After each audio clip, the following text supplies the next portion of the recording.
Hello students.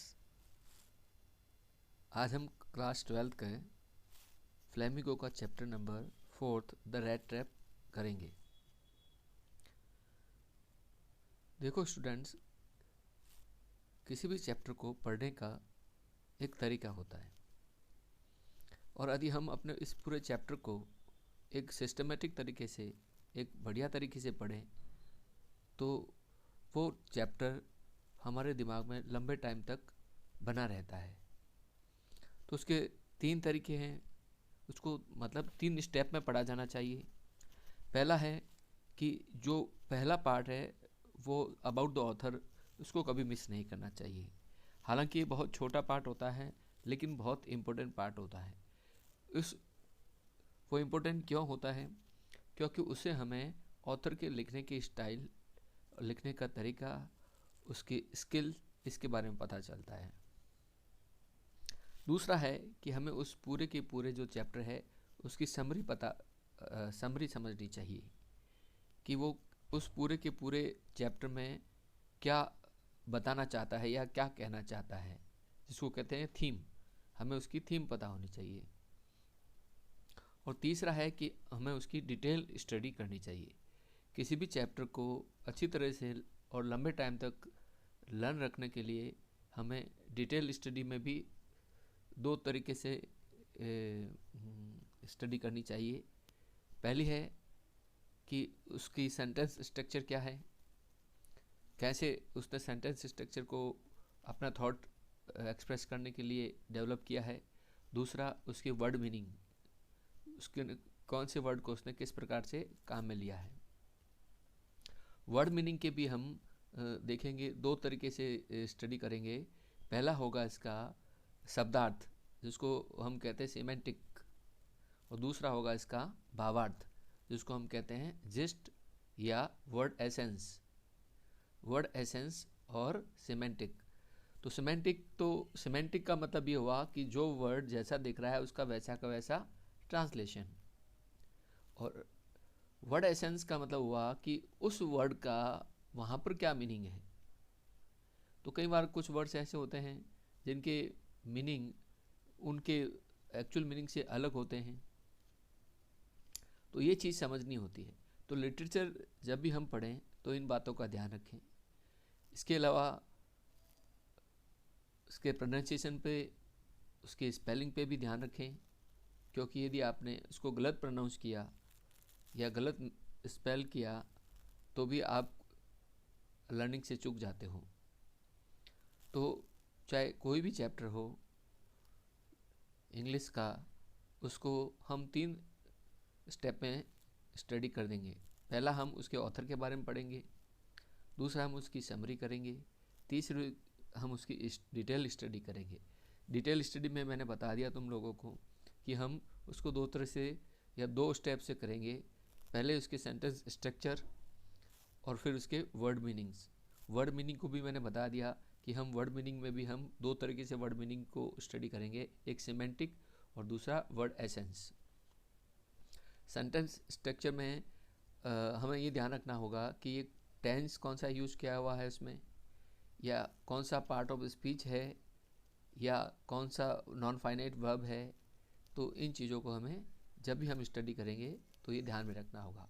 जितना deeply हम इसको करेंगे उतना ही वो चैप्टर लंबे टाइम तक हमारे दिमाग में रिटेन रहेगा। तो हम चालू करते हैं चैप्टर 4 द रैट ट्रैप। तो सबसे पहले द रैट ट्रैप का मतलब समझें कि रैट ट्रैप कहते हैं हिंदी में चूहेदानी। चूहेदानी, चूहों को पकड़ने के लिए बनाया गया ऐसा छोटा सा पिंजरा, जिसको इंग्लिश में द रैट ट्रैप कहते हैं। सिंपल है, ये इसका फ़ोटो भी दे रखा है, तो कोई इतनी दिक्कत वाली बात नहीं है। अब पढ़ते हैं हम अबाउट द ऑथर, जो हमारा पहला पार्ट है लेखक के बारे में। हालांकि यहाँ पर ये जो सल्मा लेगरलॉफ है वो ऑथरेस है, मतलब लेखिका है, लेखक नहीं है। पर कई बार ऑथर वर्ड का यूज़ भी कर लेते हैं, तो एक्चुअल वर्ड जो होगा ग्रामेटिकली वो होगा ऑथरेस। सल्मा लेगरलॉफ, जिसका जन्म 1858 में हुआ था और जिसकी डेथ 1940 में हो गई थी, वो was a Swedish writer whose stories have been translated into many languages. तो वो स्वीडन की रहने वाली थी और उनकी कहानियाँ, हुज स्टोरीज है ना, whose stories have been translated. तो यहाँ पर मैंने कहा कि सेंटेंस स्ट्रक्चर क्या है, यहाँ पर सेंटेंस स्ट्रक्चर है प्रेजेंट परफेक्ट पैसिव। तो उनकी स्टोरी को क्या किया गया, ट्रांसलेटेड का मतलब अनुवादित किया गया, इनटू मैनी लैंग्वेजेस, बहुत सारी भाषाओं में। तो Selma Lagerlof was a Swedish writer whose stories have been translated into many language.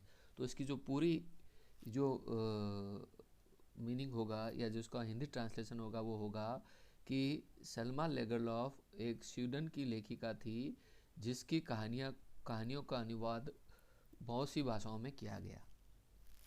A universal theme runs through all of them. तो यहाँ पर एक वर्ड आता है यूनिवर्सल थीम। तो यूनिवर्सल थीम क्या होता है, एक्चुअल में यूनिवर्सल थीम का मतलब आइडियोलॉजी। आइडियोलॉजी का मतलब होता है हर आदमी अपनी अपनी आइडियोलॉजी को फॉलो करता है। कोई ऑनेस्टी को फॉलो करता है, कोई हार्डवर्क को फॉलो करता है, कोई पंक्चुअलिटी को फॉलो करता है ना।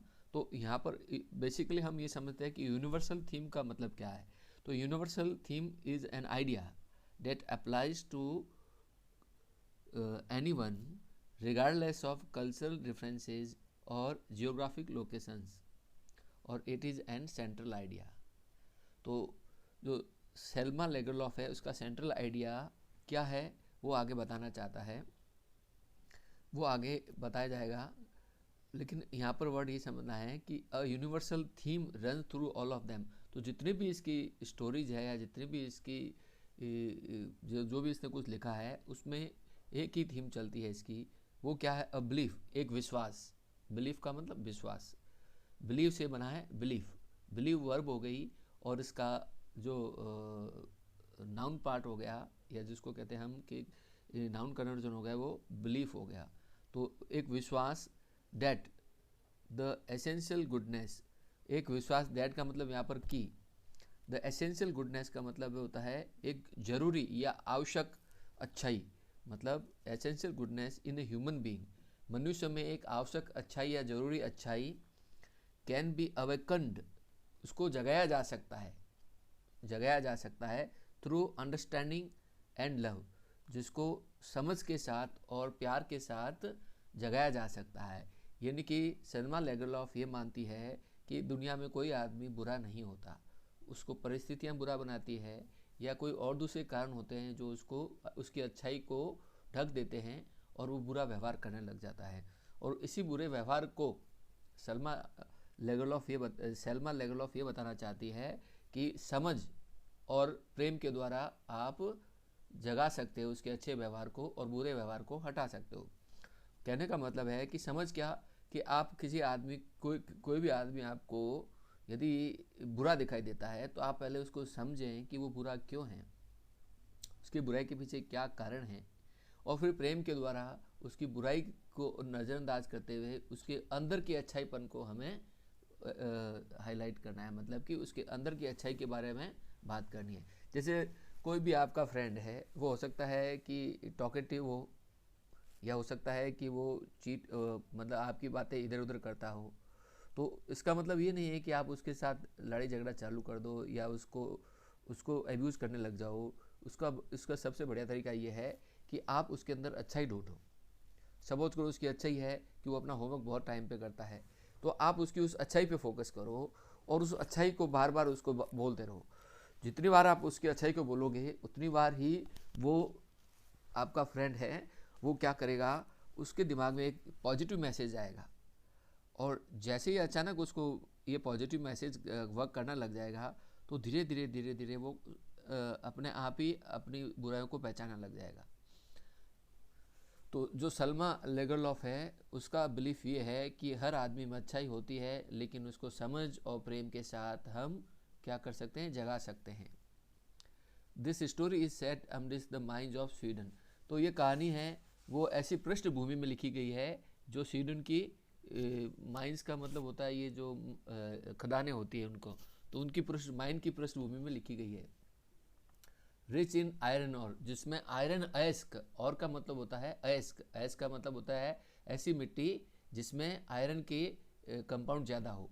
तो आयरन अयस्क जहाँ पर बहुत ज़्यादा होता है, which figure large in the history, and legends of that country.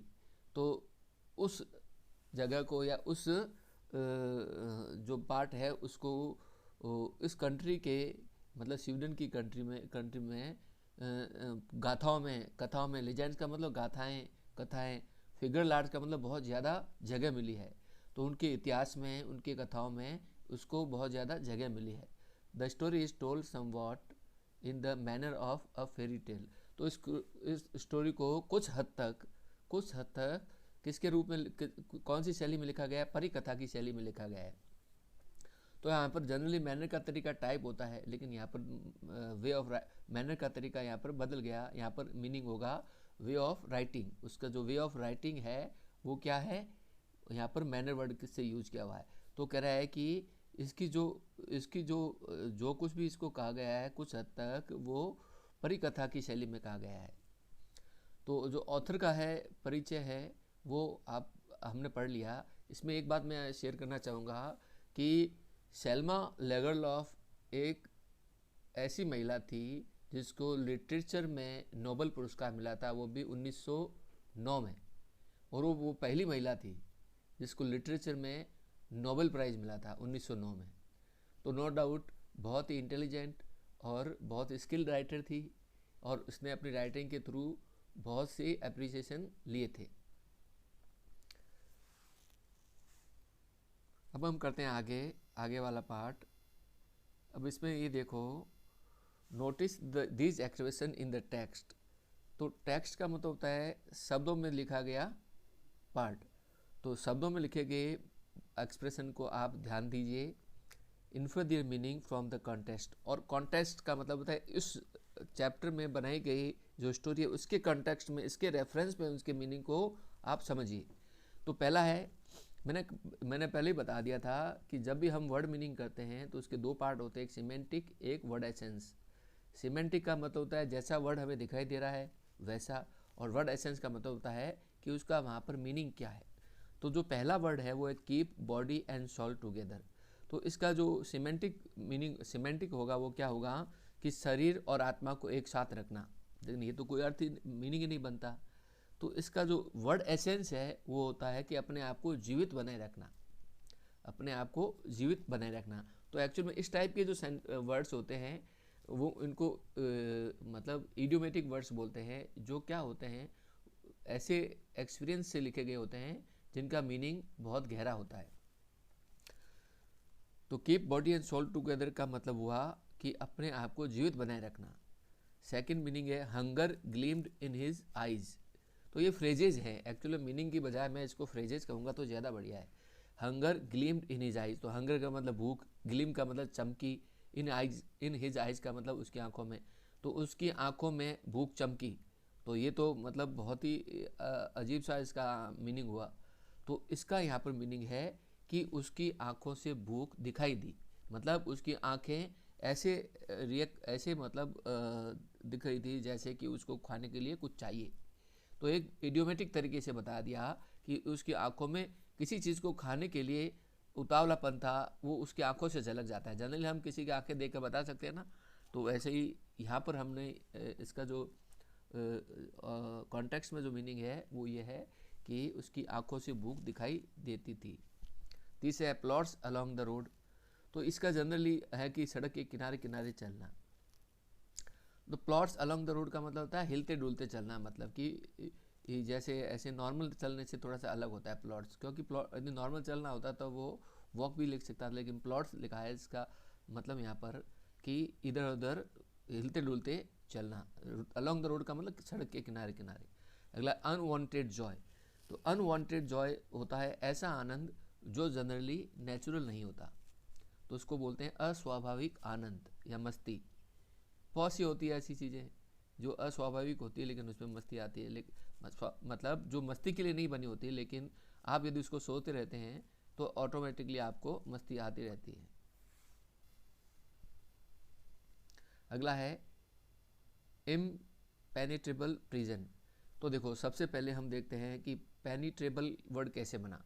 Penetrable word बना पेनिट्रेट से। पेनिट्रेट का मतलब होता है भेदना, और पेनिट्रेट में जब हमने सफिक्स लगाया एबल तो बना पेनिट्रेबल। अब पेनिट्रेबल वर्ड के वर्ड का मीनिंग होता है भेदा जा सके जिसको, और इसके आगे हमने प्रीफिक्स लगाया इम, तो बना वर्ड इम्पेनिट्रेबल, तो इसका मतलब होता है जिसको भेदा ना जा सके।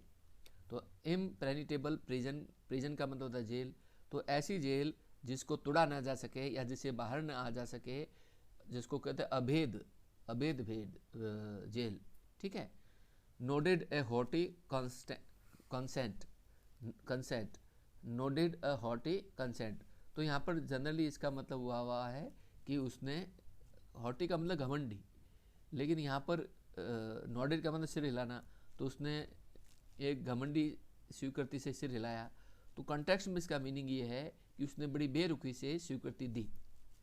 अगला है एज हिज वे, तो एज हिज वे का मतलब होता है अपना रास्ता सरल कर लेना, अपना रास्ता आसान कर लेना, किसी तरीके से अपना रास्ता आसान कर लेना। सपोज करो तुम किसी रास्ते पे खड़े हो और वहाँ पर बहुत ज़्यादा लोग हैं, भीड़ भाड़ है, लेकिन तुम फिर भी कैसे करते, तुमको यदि दूसरी तरफ पहुँचना है तो तुम अपने आप को मतलब उस रास्ते से पार करके जहाँ पर तुम्हें पहुँचना है पहुँच जाते हो। तो इस तरीके से उसने अपने आप अपना रास्ता बना लेना, उसको कहते हैं एज हिज वे।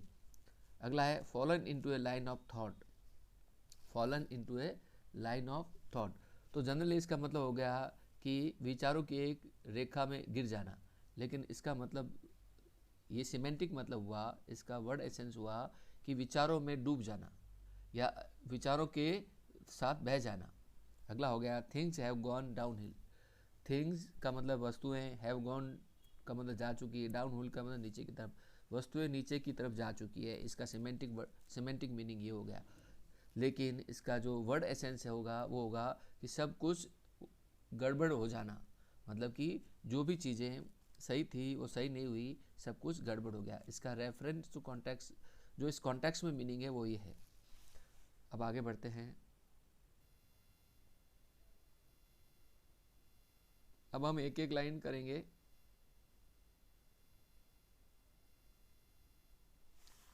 एक एक वर्ड मीनिंग समझेंगे और फिर इसको आगे बढ़ेंगे। देखो, once upon a time there was a man, तो ये तो बहुत छोटा सिंपल फ्रेज है जो हम बहुत छोटी क्लास से करते आए हैं। एक समय की बात है, एक व्यक्ति था, who went around selling small red traps of wire, जो कि इधर उधर घूमता रहता था लोहे के वायर हैं उनकी बनी हुई चूड़ादानी को बेचने के लिए। तो सिंपल सा सेंटेंस है, इसमें न तो कोई वर्ड मीनिंग की ज़रूरत है और न ही कोई सेंटेंस स्ट्रक्चर की, सिंपल सेंटेंस स्ट्रक्चर है इसकी। इसमें जो ये WHO है वो यहाँ पर रिलेटिवली क्या हुआ है, प्रोनाउन के रूप में यूज हुआ है। तो रिलेटिवली प्रोनाउन का मतलब हुआ कि ये एक टाइप का रिलेटिव क्लॉज हो गया, है ना। तो ये थोड़ा सा समझ रहा है कि सेंटेंस स्ट्रक्चर इसके रिलेटिव क्लॉज की है। अब he made them himself at odd moments, तो वह उन्हें खुद बनाता था। एट ऑड मोमेंट्स का मतलब कभी भी, ऑड मोमेंट्स का मतलब कभी भी, ऑड का मतलब जनरली तो क्या होता है, विषम, और मोमेंट्स का मतलब होता है क्षण, विषम क्षण। तो लेकिन विषम क्षण का तो यहाँ पर कोई अर्थ ही नहीं निकलता, तो यहाँ पर उसने इसका मतलब ये निकलता है कि किसी भी समय, एट ऑड मोमेंट का मतलब होता है किसी भी समय वह उनको खुद ही बनाता था। हिमसेल्फ का मतलब वो खुद ही बनाता था। फ्रॉम द मटेरियल, जो सामग्री, उस सामग्री से, ही गॉट बाय बेगिंग, जो वो भीख में मांग कर लाता था या उसको भीख में मांगने से मिलती थी। इन द स्टोर्स और at the big farms, store का मतलब होता है बड़ी बड़ी छोटी छोटी जगह, संग्रहालय जहाँ पर कुछ चीज़ें संग्रह की जा सकती है, और बिग फार्म्स मतलब बड़ी बड़ी फैक्ट्रीज वगैरह से। तो वो बड़ी बड़ी फैक्ट्री से या स्टोर से जो भीख मांग कर इकट्ठा करता था सामग्री, उसी से वह कभी भी क्या बना देता था, रेड ट्रैप्स बना लेता था, वो खुद ही बनाता था। बट इवन सो, लेकिन फिर भी, बट इवन सो का मतलब हो गया लेकिन फिर भी, the business was not specially profitable, लेकिन बिजनेस खासकर लाभदायक नहीं था। मतलब जो व्यवसाय था रेड ट्रैप्स बनाने से उसको बहुत ज़्यादा फ़ायदा नहीं हो रहा था। सो ही हैड टू, इसलिए he had to resort to, resort to का मतलब होता है सहारा लेना। तो ये had to resort to, had to use वहाँ होता है जहाँ पर कुछ मजबूरी हो, हैव टू होता है प्रेजेंट टेंस के लिए और हैड टू होता है पास्ट टेंस के लिए। तो यहाँ पर ही हैड टू रिसॉर्ट का मतलब होता है कि उसको सहारा लेना पड़ा, इसलिए उसको सहारा लेना पड़ा। क्या? टू बोथ, दोनों दोनों क्या? Begging and petty thievery. Begging का मतलब भीख मांगना, मतलब वो भीख भी मांगता था, और पैटी, पैटी का मतलब होता है छोटी मोटी, पैटी का मतलब होता है हल्की, यहाँ पर हल्का वर्ड तो होगा नहीं, तो छोटी मोटी होगा। थीवरी, थीवरी का मतलब चोरी, तो वह हल्की हल्की फुल्की चोरी भी कर लेता था या छोटी मोटी चोरी भी कर लेता था और भीख भी मांग लेता था। क्यों? क्योंकि उसका जो बिजनेस था रेड ट्रैप का वो इतना ज़्यादा नहीं चलता था। To keep body and soul together, अपने आप को जिंदा रखने के लिए वो क्या कर लेता था, अभी ऊपर बताया था मैंने, to keep body and soul together का मतलब जीवित बनाए रखना। तो अपने आप को जीवित बनाए रखने के लिए वह क्या कर लेता था, भीख भी मांग लेता था और छोटी मोटी चोरियां भी कर लेता था। यहाँ पर एक वर्ड आया है बैगिंग, तो देखो ये वर्ड बना है बैग से, बैग के लास्ट में यदि आपने आईएनजी ऐड कर दिया तो ये कन्वर्ट हो गया किसमें? नाउन में। तो इस टाइप की जो नाउन होती है उसको हम जीरंड बोलते हैं। तो किसी भी वर्ब के लास्ट में आईएनजी लगाने पर यदि आप उसका नाउन के रूप में यूज़ कर रहे हो तो वो जीरंड होता है। और आप कोई भी नाउन वर्ब के साथ आईएनजी लगा के यूज़ कर सकते हो, कोई भी वर्ब, जैसे आप उसके साथ में आपने आईएनजी लगाया वो क्या हो जाती है? नाउन हो जाती है। और नाउन होने पर क्या होती है? उसको हम बोलते हैं जीरंड। देखो कई बार जब आईएनजी लगाते हैं हम तो वो नाउन नहीं होती, वो एडजेक्टिव होती है। तो जब वो एडजेक्टिव होती है तो हम उसको पार्टिसिपल्स कहते हैं। तो पार्टिसिपल्स एडजेक्टिव का काम करता है और जीरंड नाउन का काम करता है। लेकिन आपके पास यदि वर्ब है तो आप उसको जब भी आप कुछ आंसर लिखो तो उसके आईएनजी लगाकर आप एडजेक्टिव का यूज भी कर सकते हो और उसको जीरंड के रूप में भी, मतलब पार्टिसिपल्स के रूप में भी यूज़ कर सकते हो और जीरंड के रूप में भी यूज़ कर सकते हो। और भी जैसे आएगी मैं बताता जाऊँगा आपको, तो उससे समझ डेवलप हो जाएगी आप लोगों की। और फिर जो एक्सप्रेशन देना होगा, मतलब जो रिटर्न आंसर देने होंगे वो थोड़े ईजी हो जाएंगे इससे। So even so, even so का मतलब फिर भी, इवन सो के बाद में कॉमा है, इसका मतलब यहाँ पर थोड़ा पॉज देना है। इवन सो हिज क्लोज वर इन रैग्स, तो उसके जो कपड़े थे वो फटे हुए थे, मतलब चिथड़े बने हुए थे। तो इसके बावजूद भी, फिर भी उसके जो कपड़े थे वो चिथड़े हुए थे। हिज चीक्स वर संकन, उसके गाल अंदर बैठे हुए, संकन का मतलब होता है डूबे हुए। तो मतलब डूबे हुए मतलब कि गालों के अंदर खड़े हो रहे थे, तो इसका मतलब उसको पूरा खाना भी नहीं मिल पा रहा था, पूरी कंप्लीट डाइट नहीं मिल पाई थी। तो वो क्या हो रहा था? दुबला पतला हो रहा था। तो वो दुबलापन शो कैसे हो रहा था? उसके गालों से हो रहा था। गाल उनके क्या हो रहे थे? गाल उसके हो रहे थे अंदर जा रहे थे, अंदर जा रहे थे। इसका मतलब cheeks were sunken and hunger gleamed in his eyes, अभी बता दिया। आंखों में उसकी भूख दिखाई देती थी, उसकी आंखों से भूख दिखाई देती थी। तो यहाँ पर जो समझने वाली बात है वो है क्लोज, CLOTCHES, क्लोज। तो क्लोज एक्चुअल में ऐसे कपड़ों को कहते हैं जो सिले सिलाए होते हैं, ठीक है ना। या तो गारमेंट होता है इसका दूसरा वर्ड, या क्लोज होता है। और इसको जब हम बोलते हैं क्लोथ्स नहीं बोलते, ये ध्यान, क्लॉज, इसको बोलते हैं क्लॉज, इसमें द कहीं नहीं आएगा, क्लॉज, क्लॉज, ठीक है। तो ये ध्यान रखना है अपने को, ताकि ये इसके साथ थोड़ा प्रोनाउंसिएशन भी होता रहे। अब इसमें जो सिमेंटिक था वो भी मैंने बता दिया और जो वर्ड एसेंस था वो भी बता दिया मैंने।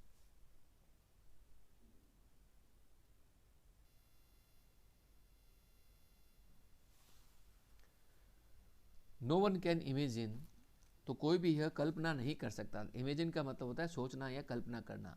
तो नो वन, कोई भी नहीं कर सकता था इमेजिन, है ना। तो यहाँ पर नो वन है वो क्या है? प्रोनाउन है, इनडेफिनेट प्रोनाउन है, ये थोड़ा ध्यान रखना है अपने को। How sad and monotonous life, how sad का मतलब कितना दुख भरा या कितना दुखी, एंड मोनोटोनस का मतलब नीरसता से भरी हुई, मतलब जिसमें कोई रोमांच नहीं है, जिसमें कोई मनोरंजन, लाइफ में कुछ ऐसा ऐसा नहीं है जिससे कि वो लाइफ जीने का रीजन हो उसके पास। Life can appear to such a vagabond, तो अपियर का मतलब होता है प्रकट होना, लेकिन यहाँ पर जो अपियर का मतलब होता है प्रतीत होना। तो उसके लिए इतनी दुखी और नीरस लाइफ प्रतीत होती थी। सच का मतलब जैसे अ वेगाबॉन्ड, वेगाबॉन्ड उसको कहते हैं जो इधर उधर घूमता रहता है, पैडलर जिसको कहते हैं, घुमक्कड़। तो वेगाबॉन्ड मतलब कि कोई भी इमेजिन नहीं कर सकता था कि इस टाइप के घुमक्कड़ के लिए लाइफ कितनी दुखी और नीरस प्रतीत होती थी।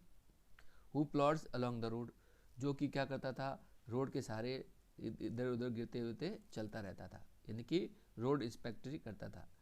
कहने का मतलब ये है कि वो उसके पास कोई शेल्टर नहीं था और प्रॉपर उसको खाना नहीं मिलता था। तो वो जो ऑथर है वो यही डिस्क्राइब करने की कोशिश कर रही है कि वो इतना मजबूर था कि उसको वो जो चलता था और जो मतलब जो जीवन जीता था वो बड़ा ही दुखपूर्ण और नीरस था। Left to his own meditations, तो लेफ्ट का मतलब होता है छोड़ना और टू हिज ओन का मतलब अपना, मेडिटेशन का मतलब होता है ध्यान। लेकिन यहाँ पर देखो, यहाँ पर लेफ्ट का मतलब छोड़ना नहीं होगा, खोया होना होगा, और मेडिटेशन का मतलब होगा विचार। यहाँ पर मेडिटेशन का मतलब ध्यान नहीं होगा, विचार होगा। तो इसका सिमेंटिक वर्ड क्या हो गया, लेफ्ट का छोड़ना, लेकिन वर्ड एसेंस क्या हो गया, खोया, खो जाना, अपने आप को खो देना। और मेडिटेशन का मतलब सिमेंटिक वर्ड, सिमेंटिक मीनिंग क्या हो गया, ध्यान, लेकिन यहाँ पर इसका वर्ड एसेंस क्या हो गया, यहाँ पर वर्ड एसेंस हो गया इसका चिंतन या विचार। तो वो अपने अपने ही विचारों में खोया रहता था या अपने ही विचारों में चला जाता था। बट वन डे, लेकिन एक दिन, this man had fallen into A line of thought, एक दिन उसके दिमाग में लाइन ऑफ थॉट, अभी बताया था मैंने क्या था, छोटा सा विचार एक छोटी सी विचार में गिर गया, यानी कि उस गिर गया मतलब उसके दिमाग में एक छोटा सा एक विचार आया। A line of thought which really seemed to him entertaining, जो उसको वास्तव में लगा। सीम का मतलब होता है प्रतीत होना, लेकिन यहाँ पर क्या हुआ, यहाँ पर होगा लगना। Which really seem to him entertaining, जो उसको बड़ा ही मज़ेदार लगा। एंटरटेनिंग का मतलब वैसे तो मनोरंजन होता है, लेकिन यहाँ पर क्या होगा, यहाँ पर होगा मज़ेदार, मज़ेदार। तो आगे पढ़ते हैं। He had naturally been thinking of his rat traps, वो उस समय क्या कर रहा था, हैड बीन थिंकिंग का मतलब होता है कि वो पास में पिछले 2-5-3 मिनट से सोच रहा था और अभी भी सोच रहा है। क्यों, क्योंकि इसमें past perfect continuous tense use हुआ है। इसका मतलब है कि वो 2-5 मिनट पहले सोच रहा था और अभी भी सोच रहा है। जब अभी ये सेंटेंस लिखा जा रहा है उसमें भी वो सोच रहा है। He had been naturally been thinking of his rat traps, वो स्वाभाविक रूप से अपने चूहेदानियों के बारे में सोच रहा था। व्हेन, जब, सडनली का मतलब ऑल ऑफ सडन, अचानक, he was struck by the idea, तो उसके दिमाग में एक विचार कौंधा या आया। तो he was struck by the idea, कि एक विचार आया, क्या आया, डेट, डेट का मतलब यहाँ पर की, द होल, होल का मतलब कंप्लीट, पूरा का पूरा,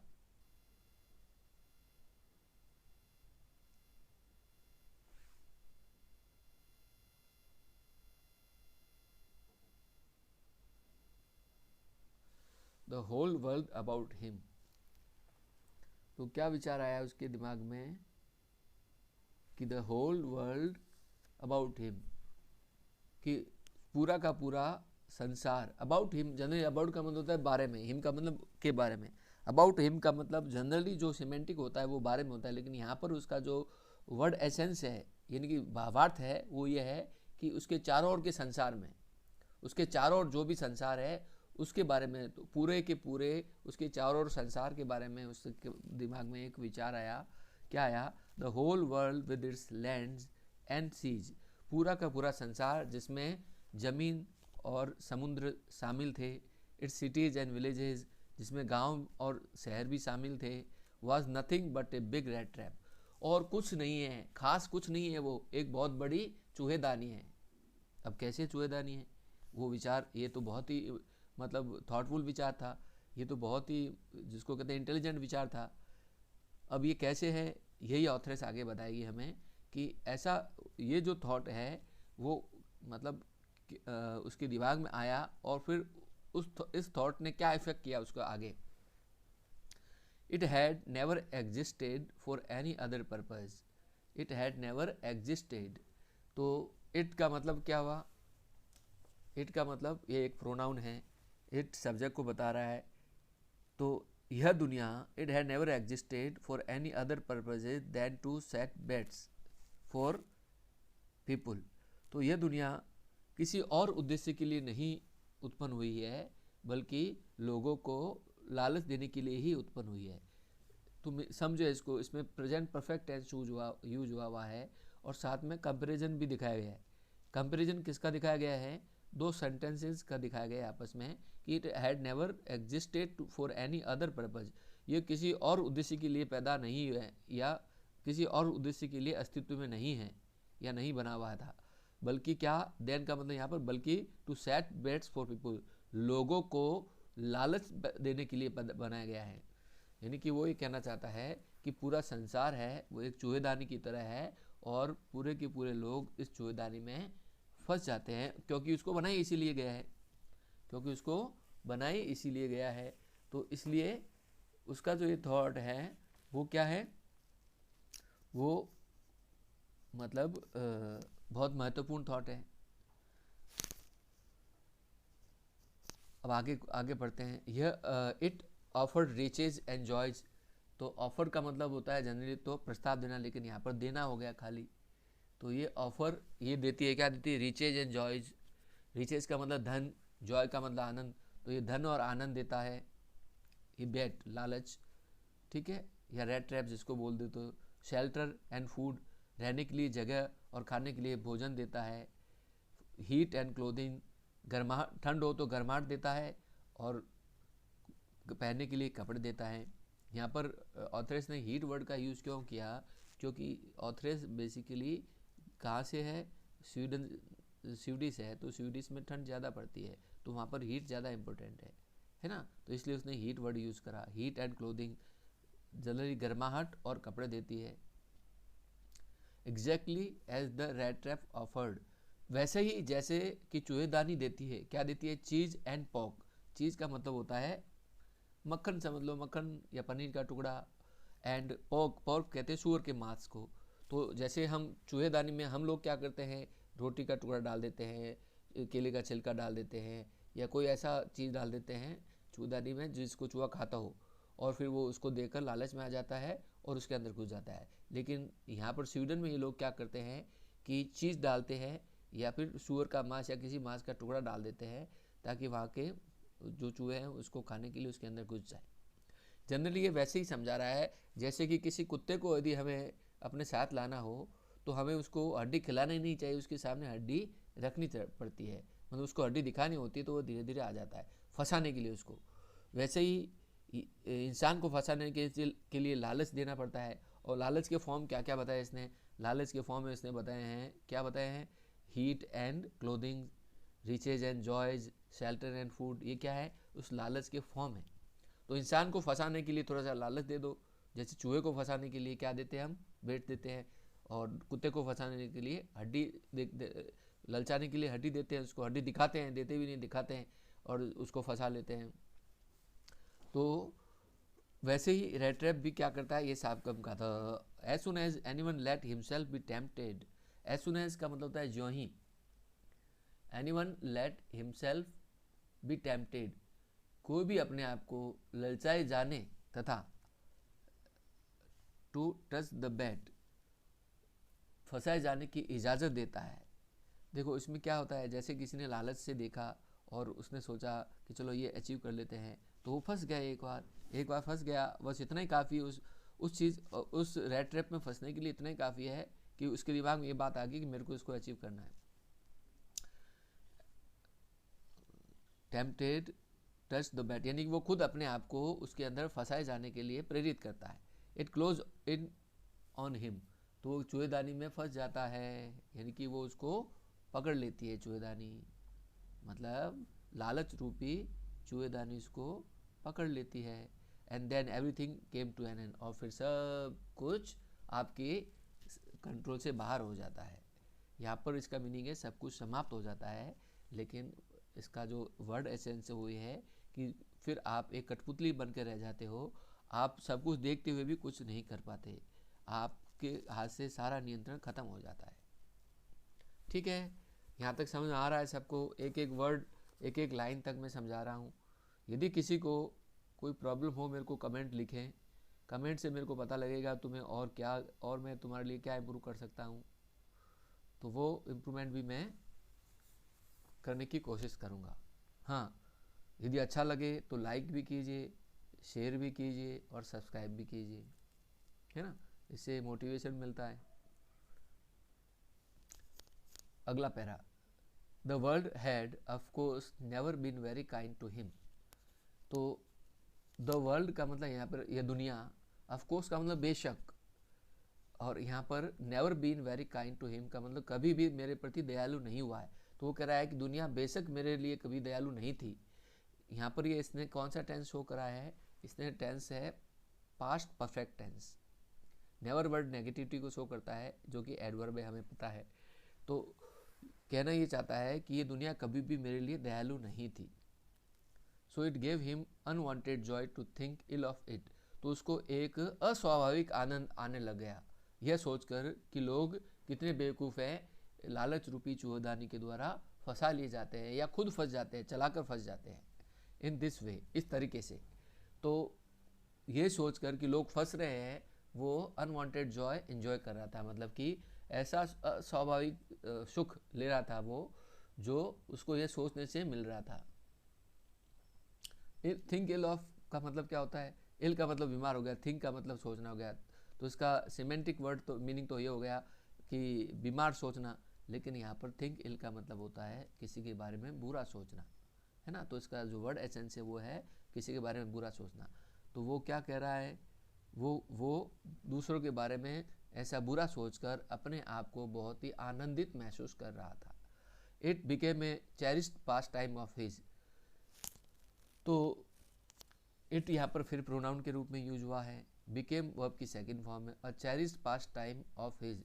तो मज़ेदार टाइम गुजारने का उसके लिए एक जरिया बन गया। ये क्या बन गया, जरिया। चेरिश का मतलब होता है खास, विशेष, प्रिय। तो वो खास पास्ट टाइम का मतलब होता है मनोरंजन।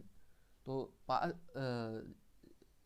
उसके लिए ऐसा सोचना एक आनंदित पास्ट मनोरंजन का टाइम बन गया। मतलब कि जब भी वो इसके बारे में सोचता या अपने आप को जब भी खाली बैठा तो यही सोचता कि देखो दुनिया क्या बन गई, रैट ट्रैप बन गई, और लोग फंस रहे हैं और फंसते जा रहे हैं और बाहर निकलने का सोच नहीं रहे हैं, और फिर क्या दुख पा रहे हैं।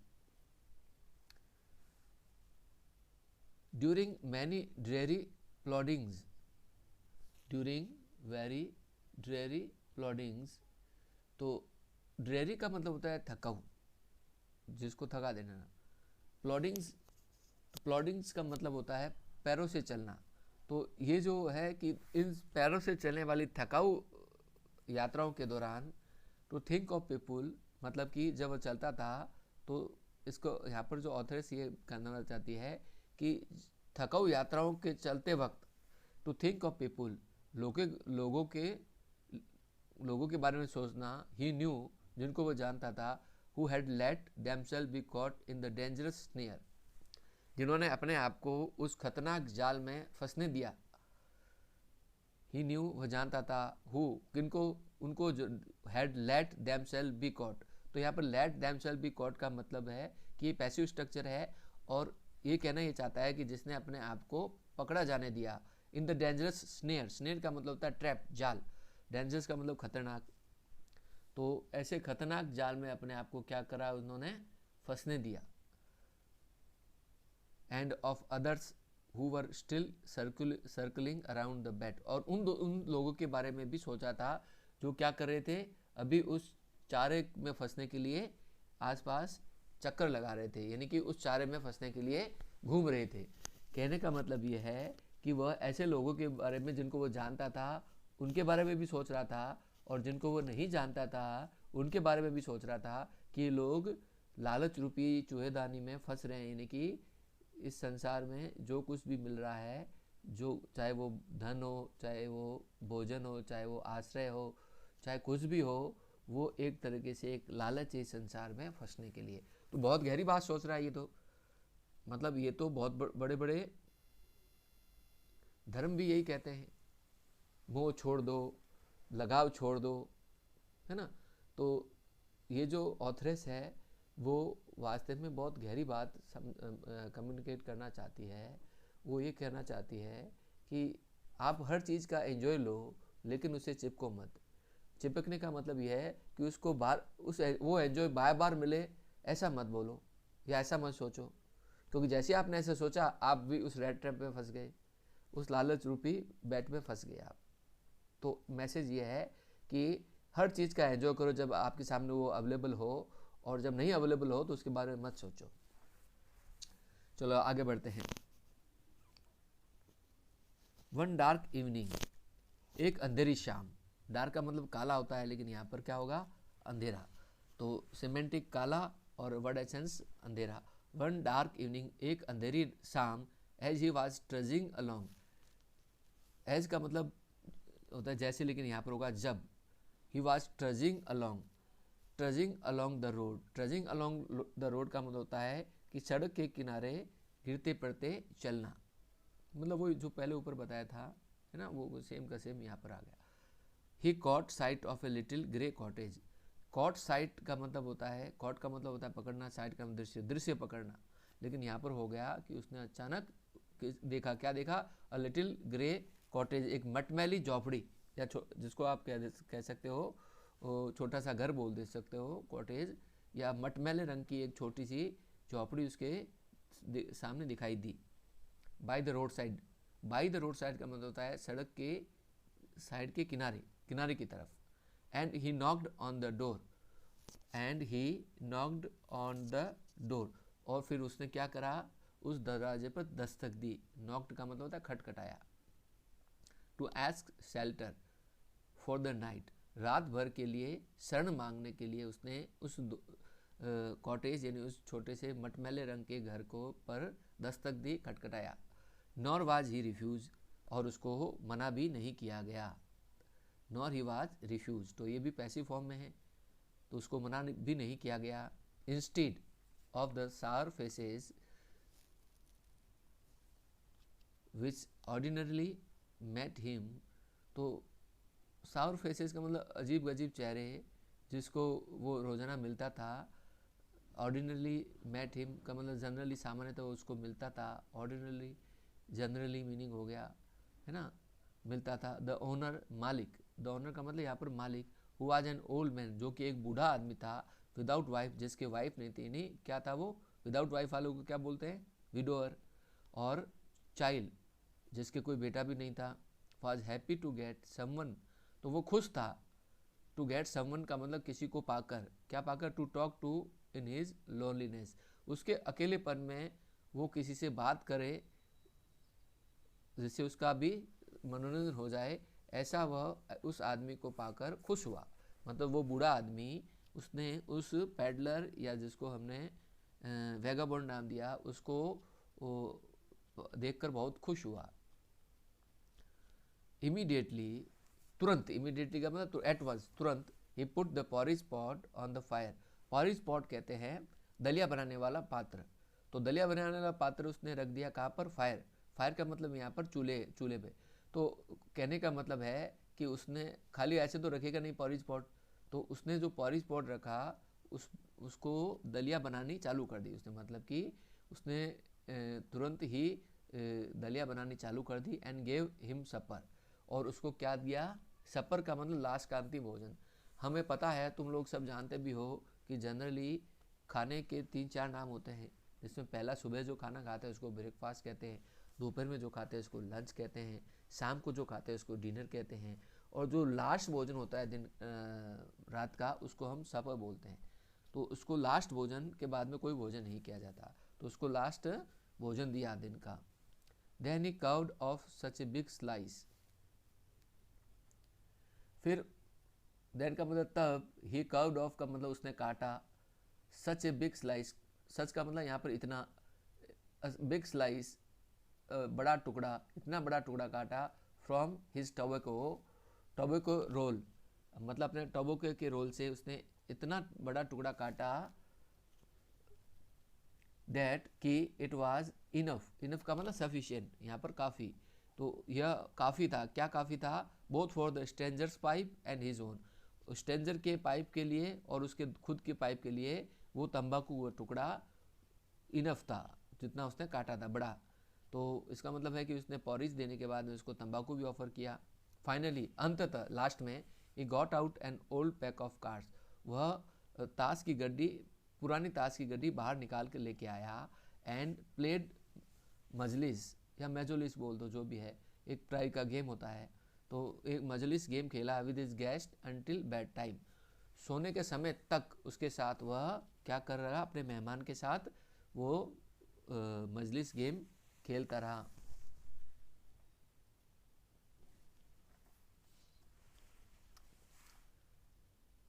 आगे बढ़ते हैं,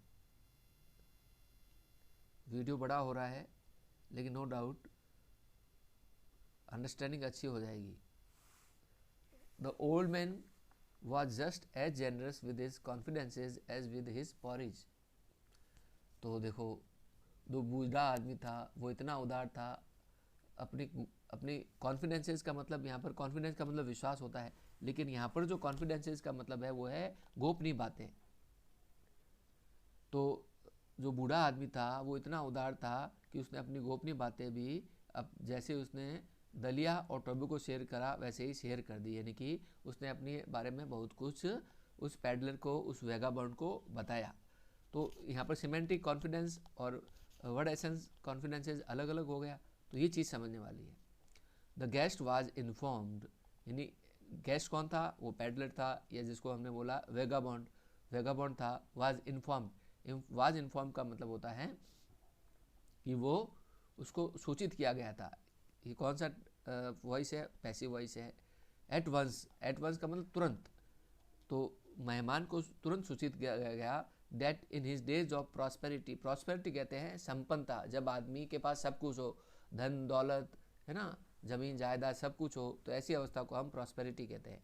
तो उसको ये बताया गया कि उसकी प्रॉस्पेरिटी के दिनों में his host had been a crofter. तो उसका हॉस्ट कौन है, मतलब पैडलर का हॉस्ट कौन हो गया, वो ओल्ड मैन हो गया। तो वो कह रहा है कि हिज हॉस्ट, यानी कि वो खुद हैड बीन ए क्रॉफ्टर, एक क्रॉफ्टर था at Ramsjo iron works. Ramsjo iron work एक फैक्ट्री का नाम है, वहाँ पे वो क्या था, एक क्रॉफ्टर था। And had worked on the land, और ज़मीन पर बैठ के काम करता था। मतलब कि वो अपने बारे में बता रहा है कि वह रैमसोजो आयरन वर्क्स में क्रॉफ्टर का काम करता था और ज़मीन पर बैठकर काम करता था। नाउ दैट, अब he was no longer able to, तो वो कह रहा है कि अब जब, नाउ डैट का मतलब अब जब, नॉन लॉन्गर एबल का मतलब समर्थ नहीं था, कि अब वह समर्थ नहीं था। क्या समर्थ नहीं था, टू डू डे लेबर, दिन में श्रम करने में वह समर्थ नहीं था। It was his cow which supported him, तो उसकी जो जीविका चलती है वो उसकी गाय से चलती है, उसकी गाय से चलती है। तो विच सपोर्टेड हिम का मतलब ये हुआ कि वो उसको सहयोग करती है, मतलब इसका जो सिमेंटिक हुआ वो क्या हुआ कि सहारा प्रदान करती है। लेकिन वर्ड एसेंस क्या हो गया कि उसके घर का पूरा जो खर्चा है वो उसकी गाय से आता है। कैसे आता है, आगे बढ़ेंगे। यस, हाँ, that bossy was extraordinary. Bossy का मतलब होता है जनरली, बॉसी का मतलब होता है तगड़ा, मतलब बहुत रौबदार, लेकिन यहाँ पर मोटा तगड़ा, यहाँ पर मोटी, बॉसी का मतलब मोटी तगड़ी। वॉज एक्स्ट्राऑर्डिनरी, बहुत खास थी। एक्स्ट्रा ऑर्डिनरी मतलब असाधारण थी, खास थी। तो वो जो गाय थी वो क्या थी, बहुत ही असाधारण और मोटी तगड़ी थी। She could give milk for the creamery every day. देखो, क्रीमरी का मतलब होता है मक्खनशाला, तो वह मक्खनशाला के लिए रोजाना दूध दे सकती थी। एंड लास्ट मंथ, और पिछले महीने, he had received all of 30 kronor in payment. तो क्रोनोर एक टाइप की क्या है, यूनिट ऑफ मनी है। तो वो ये बता रहा है कि लास्ट महीने उसने पेमेंट के रूप में, रकम के रूप में 30 क्रोनर प्राप्त किए थे। वो कौन बता रहा है, वो बता रहा है हॉस्ट। हॉस्ट का मतलब वो ओल्ड मैन। तो वो अपने कॉन्फिडेंसेस को उसके साथ शेयर कर रहा है ना, बिल्कुल शेयर कर रहा है।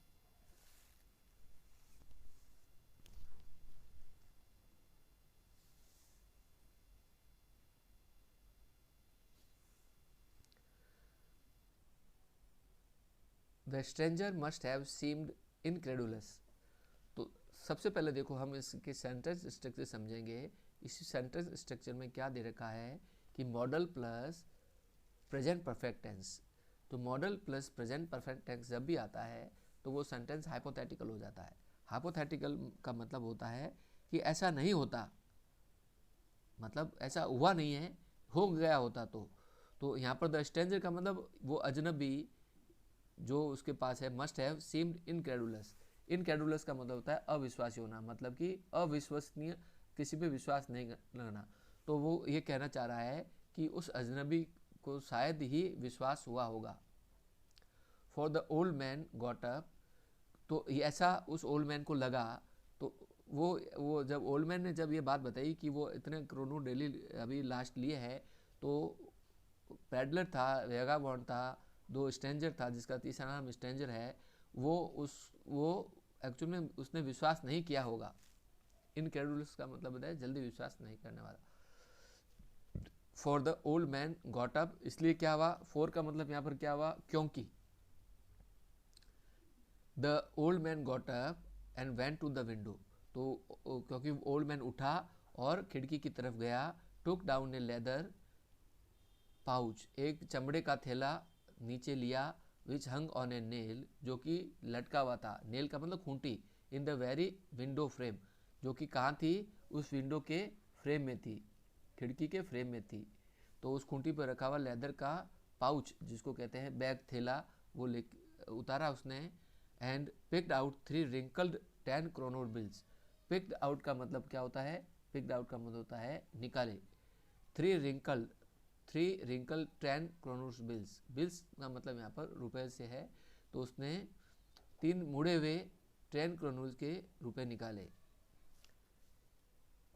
आज यहीं तक करते हैं, या एक लाइन और कर लेते हैं। These he held up before the eyes of his guest, जिसको उसने अपने मेहमान के सामने क्या कर रखा था, पकड़ रखा था, ये दिखाने के लिए कि देखो मैंने मैं जो बोल रहा हूँ वो सही बोल रहा हूँ, इसमें कोई भी संदेह नहीं है कि आज मैंने जो लास्ट पेमेंट मिला था, वो जो मैंने बताया तो वो उतना ही है।